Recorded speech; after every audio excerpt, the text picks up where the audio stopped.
Bismillahirrahmanirrahim. Assalamualaikum warahmatullahi wabarakatuh. Alhamdulillah wa syukrulillah wa la khawla wa la quwata illa billah. Allahumma salli wa sallim wa barik ala nabiyyina Muhammad wa ala alihi wa sahbihi ajma'in. Rabbi shrah li sadri wa yassir li amri wa hlul 'uqdatam min lisani yafqahu qawli. Amma ba'd. Jemaah salat subuh yang dimuliakan oleh Allah, marilah kita awali ngaji kita dengan baca basmalah. Bismillahirrahmanirrahim. Alhamdulillah, puji syukur kita kehadirat Allah. Subuh semakin cepat, kita benar-benar merasakan kuasanya Allah Subhanahu wa taala, karena hanya Allah yang mampu mengatur segalanya dan menghendaki segalanya juga, karena yang memiliki semuanya adalah Allah Subhanahu wa taala. Jadi la haula wala quwata illa billah. Tidak ada kekuatan apapun, keupayaan apapun, semuanya adalah miliknya Allah Subhanahu wa taala. Ya. Alhamdulillah, kita ini menyambung ngaji kita sampai kita membuka bab baru, yaitu babud du'ai ila syahadati la ilaha illallah. Jadi kita masuk di suatu bab bagaimana kita doa itu memohon hanya kepada Allah Subhanahu wa taala. Dalam hal ini kita memiliki peran. Siapapun yang sudah bersyahadat, yang mengaku umatnya Nabi Muhammad Sallallahu Alaihi Wasallam, memiliki tanggung jawab yang sama sampai akhir hayat, kecuali kita gila. Kalau gila sudah dicabut kewajiban tersebut, ataupun ketika kita tidur, ataupun ketika kita tidak sadar, peran itu tidak ada. Tapi ketika kita tersadar, masih ingat siapa diri kita, maka kewajiban ini sampai akhir hayat tidak akan pernah bisa kita tinggalkan. Sebagaimana di dalam kehidupan kita sehari-hari, yang penting kewajibanku wis mari ya, gitu biasanya. Tapi ini tidak, karena ad-du'a'u atau ad-da'watu, panggilan kita itu harus memanggil sesiapapun, itu harus kepada persaksian bahwasanya Allah itu ilahnya kita, bahwasanya Allah itu yang kita sembah. Siapa yang pertama kali kita panggil? Tidak lain ya diri kita. Tadi jenengan bangun tidur, yang diajak komunikasi pertama kali siapa? Ya diri kita. Jadi marilah kita menyadari dengan sesadar-sadarnya, ya, bahwasanya objek ini akan, insya Allah akan saya ulang terus menerus, ya, objek dari diri kita, ya diri kita. Maksudnya apa? Dalam kehidupan muamalah, jenengan yang berkeluarga akan sangat mudah untuk melihat pasangan jenengan. Ketika jenengan punya anak, yang akan mudah untuk dilihat adalah anak jenengan. Maksudnya apa? Objek dari diri kita, ya pasangan kita dan anak-anak kita. Kalau dalam konteks keluarga, kita merasanya sebagai subjek, pasangan hidup kita sebagai objek. Jadi kalau kita marah, kalau kita merintah, ya kepada objek kita. Padahal yang pertama kali harus diperintah, harus dipanggil kepada persaksian bahwasanya Allah itu yang berkuasa mutlak atas kehidupan kita, ya diri kita. Maka ketika ada perintah di dalam surat Yusuf, ayat 108, A'udzubillahi minasyaitonirrajim. Kul, katakanlah, hadi sabili, inilah jalanku. Jadi kita disuruh mengatakan Sebelum mengatakan kepada orang lain, katakan kepada diri sendiri sebagai objek. Yang pertama kali kita ajak komunikasi ya diri kita. Ud'u ilallahi, panggillah kepada Allah ala basiratin, dengan kondisi sesadar-sadarnya. Basiro di sini bukan nadhiro, bukan menggunakan mata fisik, tapi menggunakan mata batin. Ya. Ana wa manittaba'ani, ya. Bahwasanya Allah, ya, kita itu disuruh mampu melihat kehadiran Allah. Melihat di sini menggunakan bahasa hati, ya. Menyadari keberadaan Allah Subhanahu wa taala. Tapi kalau ngelihat gunakan mata fisik tidak akan sampai. Basiro adalah mata hati di sini. Wa manittaba'ani wa subhanallah wa ma ana minal musyrikin. Jadi di sini ana itu bisa diartikan ya ala basiratin ana wa manittaba'ani, diriku yaitu Nabi Muhammad juga bisa. Tapi fokusnya di sini adalah Allah Subhanahu wa taala, nabi dan pengikutnya itu adalah teladan. Wa ma ana minal musyrikin, dan aku bukanlah menjadi golongan yang musyrik. Jadi di sini kita ada perintah untuk mensucikan Allah Subhanahu wa taala. Ya. Dalam artian Allah tidak bisa dibayangkan apapun.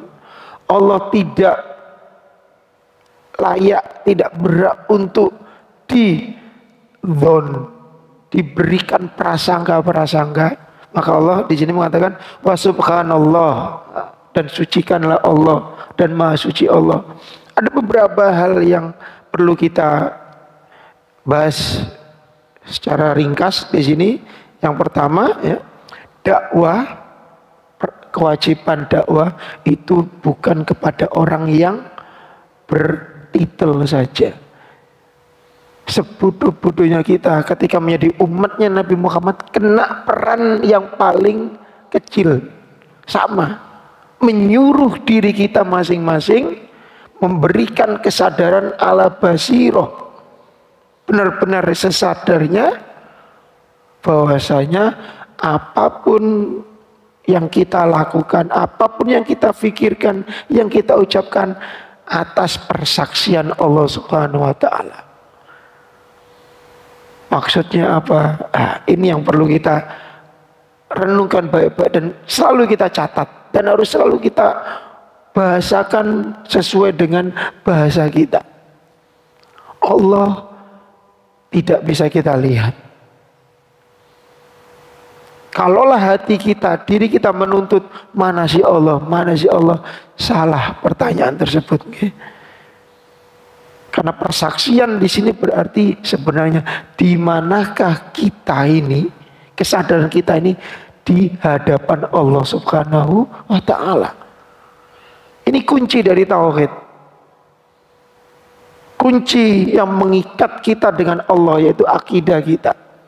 Bahwasanya dimanapun kita berada, menghadap arah manapun, Allah selalu mengawasi kita. Maka di sini penting untuk ya, menyadarkan diri kita masing-masing ya, sebelum kita berdakwah, ataupun kenapa kok dakwahnya nggak berhasil, kita sebagai orang tua kok nggak berhasil ngajak anak, karena terlupa. Mudahnya kita itu melihat orang lain ataupun anak kita sebagai objek. Lupa kalau kita itu adalah objek bagi diri kita. Yang harus pertama-tama kali untuk kita ajak ya diri kita masing-masing. Entah di dalam psikologi keluarga kita ketahui anak itu paling mudah meniru kita. Jadi pertama kali harus kita panggil untuk mempersaksikan keberadaan Allah, mempersaksikan Allah itu selalu mengawasi kita, ya diri kita. Ayo Jung, ayo gini Jung. Nah, kita mudah untuk menyuruh. Tetapi apa yang kita suruh itu akan mudah ditangkap ketika kita sudah melaksanakan. Nah, ini juga berat bagi siapapun. Dan tugasnya ini ya individual. Saya pribadi pun merasakan, sangat merasakan. Baru bisa mengucapkan sesuatu kalau itu sudah saya lakukan. Dan saya tidak berani bapak-bapak ibu-ibu untuk mengatakan sesuatu yang saya belum bisa. Tidak berani. Bahasanya sini kan jelas jarkoni. Isok ngujar, gak isok ngelakoni. Ya, gitu. Nah, ini ayat ini penting karena ternyata isinya tidak hanya bisa dimengerti melalui artinya, tapi artinya harus dikupas untuk mendapatkan maknanya. Dan di sini menginformasikan karena Nabi diperintahkan, wahai Nabi, jangan jarkoni. Ya, bahasanya sedemikian sebenarnya. Jadi sebelum mengatakan ke orang lain, katakan kepada diri sendiri. Maka di sini, ana wa manittaba'ani wa subhanallah. Tirulah aku. Dan sesiapa yang menjadi pengikutku. Karena khairul ulama'i as-sahabah. Sebaik-baik ulama zamannya Nabi, ulama umatnya Nabi ya, para sahabat. Yang sudah ditempa dengan kehidupan yang sedemikian. Tidak seperti zaman kita sekarang ya, semuanya serba fasilitas ada ya, kemudahan. Fasilitas adalah kemudahan ya. Maka wa ma ana minal musyrikin, penutupnya adalah dan persaksikan saya sudah mencontohkan. Nah, ini peran kita di sini sebagai orang tua. Berani mengungkapkan hal ini kepada anak kita. Kalau konteksnya di sini, saya tidak sedikit pun menginginkan tergolong kepada kaum musyrik. Kalau kita kontekskan kepada kehidupan kita, keluarga kita, ya kita berani dan memperbolehkan anak ataupun istri ataupun suami kita mengkritik kita kalau kita tidak benar. Nah, kalau saya pun yang saya praktekkan juga sedemikian. Nek dilo ayah salah, iling no, gitu.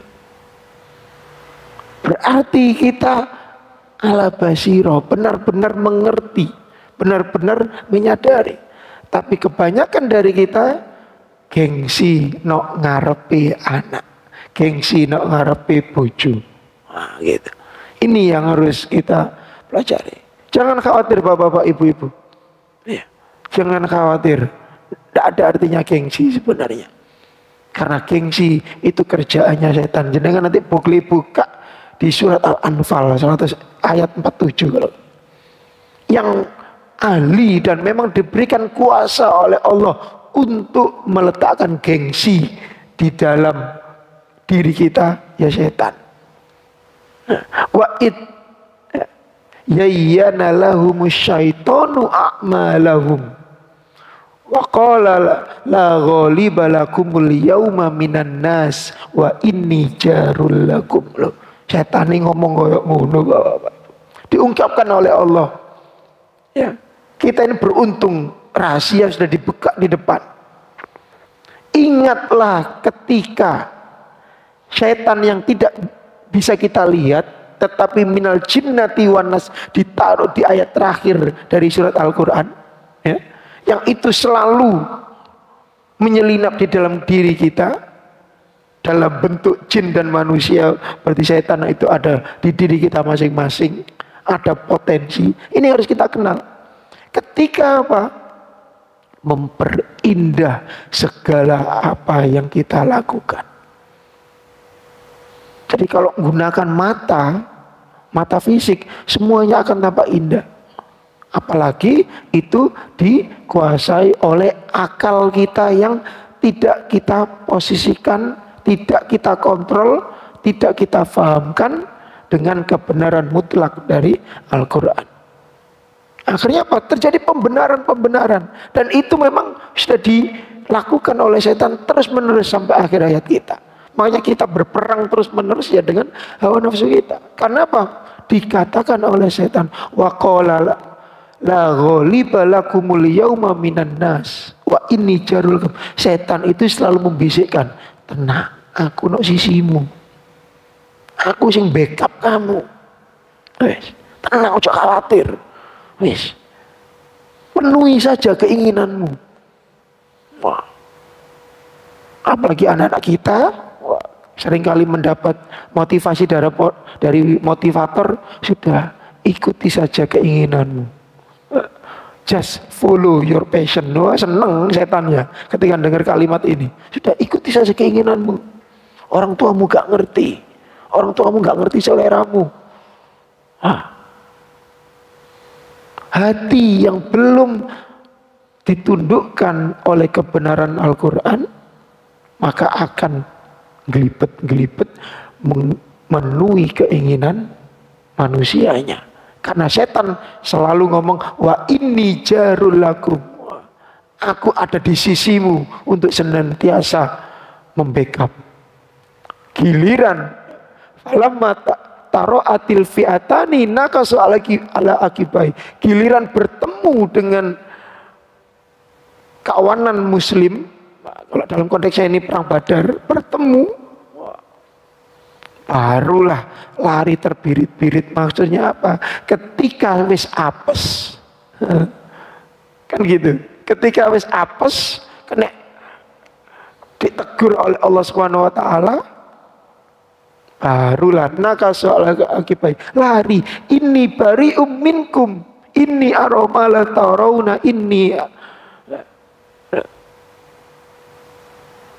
akhafullah wallahu syadidul iqab.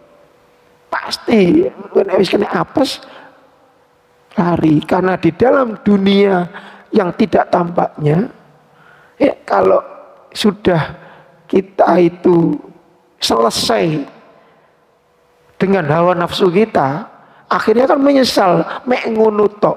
Nah, kan gitu, cuma gitu saja. Nah, ketika posisi gitu, nakaso ala akibai, lari setan itu.